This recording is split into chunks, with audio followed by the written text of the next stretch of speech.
Ողջույն իմ արժանապատիվ եւ ուժեղ գորիսեցիներ ջան։ Պատմության ամենավճռական ժամանակահատվածում Սյունիքը շատ հստակ դիրքորոշում է ունեցել մեր լինել եւ չլինելու հարցում։ Եվ դա է պատճառը, որ Սյունիքին եւ պատվախնդիր Սյունեցուն ապավինել են Գարեգին Նժդեհը, Դավիթ Բեգը, Մխիթար Սպարապետը եւ հետեւաբար մենք բոլորս միասնական կերպով պետք է մերժենք, որպեսզի Բաքվից ասեն, թե ինչպիսի սահմանադրություն պետք է ունենա հայը։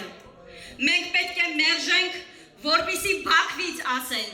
թե որ սարին մենք պիտի նայենք եւ որ սարին չպիտի նայենք։ Մենք պիտի մերժենք, որ Բաքվից մեզ չասեն, թե ինչպիսի արժանապատվություն ունենանք։ Եվ հետևաբար սիրելի հայրենակիցներ, այս մարդիկ, որ 3 պատերազմ են բերել, սյունեցիները շատ լավ գիտեն խաղաղության գինը։ Մեզ փորձում են համոզել, որ երբ հանձնել են Գորիս-Կապան ճանապարհը, սա իրական խաղաղություն է։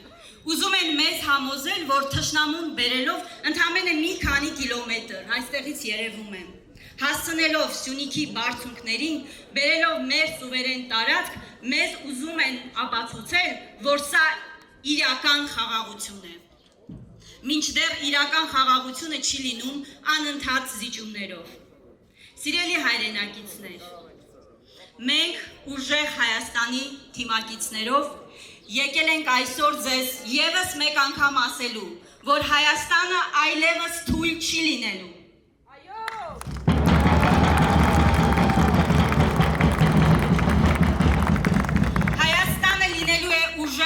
Հայաստանի Հանրապետության հաջորդ վարչապետ Սամվել Կարապետյանի առաջնորդությամբ։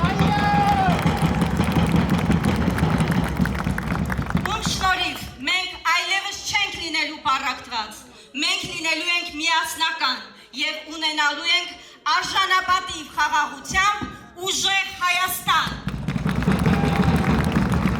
Իմ աշխատանքային գործունեության ընթացքում հարյուրավոր քաղաքացիներ մշտապես դժգոհել են արժանապատիվ աշխատանք ունենալուց։ Որևէ մեկը կարիք չի ունեցել, որ ինչ-որ մեկը իրեն ինչ-որ հարցում օգնի, այլ աշխատանք ունենան, արժանապատիվ վաստակեն։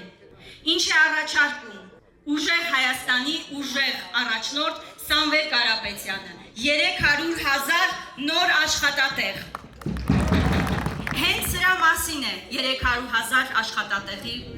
առաջարկը, որպեսզի մենք անհատապես շարունակենք աշխատել բոլոր գործարարների հետ։ Հայաստանում գործարարները պետք է ունենան լայն հնարավորություն հարկերից ազատման։ Յուրաքանչյուրի հետ անհատական աշխատանք պետք է տարվի, ստեղծելով հնարավորություն, որպեսզի ոչ թե հարկերով ճնշեն, բարդացնեն գործարարի կյանքը, այլ հնարավորություն ստեղծեն խոշոր ներդրումների։ Մեր համայնքում գերակա ուղղություն է նաև գյուղատնտեսությունը։ Սահմանապահ գյուղերում մարդիկ ազգային անվտանգության խնդիր են լուծում այնտեղ ապրելով։ Մենք պետք է բոլոր հնարավորությունները ստեղծենք, որպեսզի սահմանին ապրող գյուղացին ունենա կայուն եկամուտ։ Առաջարկում ենք մթերման կայաններ, որպեսզի որևէ մեկը չմտածի իր չարչարանքը, բարիքը վաճառելու մասին եւ տարվա սկզբին իր եկամուտն արդեն կարողանա պատկերացնել։ Ուշադրության կենտրոնում պետք է լինեն բոլորը, մանկավարժները, ովքեր պետք է ստանան բարձր աշխատավարձ, ժամկետային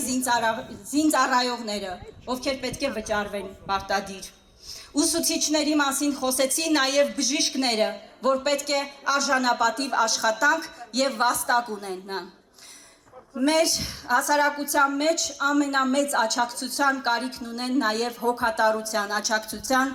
մեր ավագ սերնդի ներկայացուցիչները, ովքեր վաստակած հանգստի են գնում, բայց ստիպված են լինում անցնել զրկանքների միջով, որովհետև ստանում են ոչ արժանապատիվ թոշակ։ Մեր քաղաքական առաջնորդը ոչ թե ընտրությունից 2 ամիս առաջ է խոստանում բարձրացնել թոշակները, այլ յուրաքանչյուր տարի մեր թոշակառուները ստանալու են ավելի բարձր թոշակ, սիրելի հայրենակիցներ։ Իսկ ինչու վստահել Սամվել Կարապետյանին։ մարդ, ով որևէ պետական պաշտոն չզբաղեցնելով, ահռելի մեծ ներդրում է իրականացրել Հայաստանում, ապրելով դրսում, արարելով դրսում, բայց իր անձնական միջոցները մշտապես ուղղել է Հայաստանի տնտեսության զարգացմանը, ուղղել է Հայաստանում բարիք ստեղծելուն, հազարավոր ընտանիքներին ապահովել է աշխատանքով, հնարավորություն ստեղծել, ճակատագրեր փոխել, սիրելի հայրենակիցներ, եւ այո, եկել է ժամանակը, որպեսզի մենք ունենանք ուժեղ Հայաստան,